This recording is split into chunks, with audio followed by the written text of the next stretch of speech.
presented by Ragan Music. तोरो के बनबो हम साली के साली के लाल बाबू तोरा बहिन के बनबो घर बाली के तोरा बहिन के बनबो घर बाली के तोहरो के बनबो हम साली के तोरो के बनबो हम साली के अपन साली के तोरा बहिन के बनबो घर बाली के तोरा बहिन के बनबो घर बाली के दुआरा चकाई बदेबो निशानी सोना गढ़ल कन बाली के तोरो के बनबो हम साली के अपन साली के तोरा बहिन के बनबो घर बाली के तोरा बहिन के बनबो घर बाली के दुआरा छकाई में देबो निशानी सोना गढ़ल कोना बाली के तोरो के बनबो हम साली के अपन साली के तोरा बहिन के बनबो घर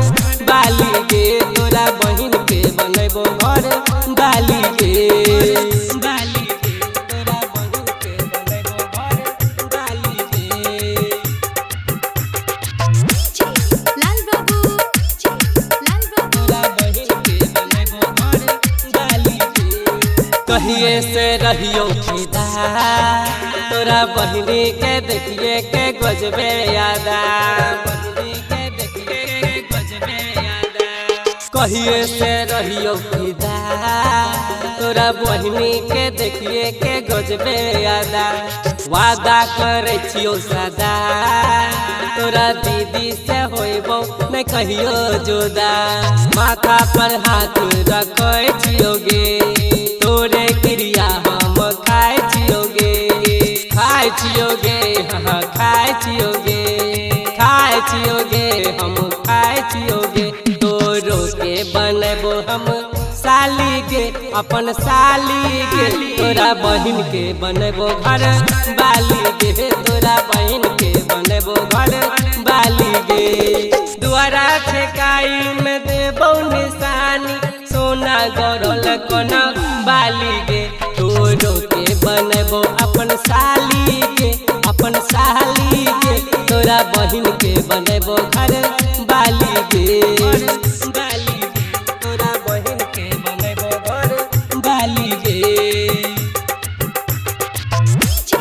लाल बाबू तोरा बहिन के बनबो घर बाली के अगुआ अलै गे हजार केकरो नहीं देखलियै गे हम एको बार अगुआ अलै गे हजार केकरो नहीं देखलियै गे हम एको बार ई लइका पर पड़ै छै मार करे लही गे तहु त मन में विचार मनोज बन तो तोर दीदी के भटार सुबोध अशोक विकास करतौगे मार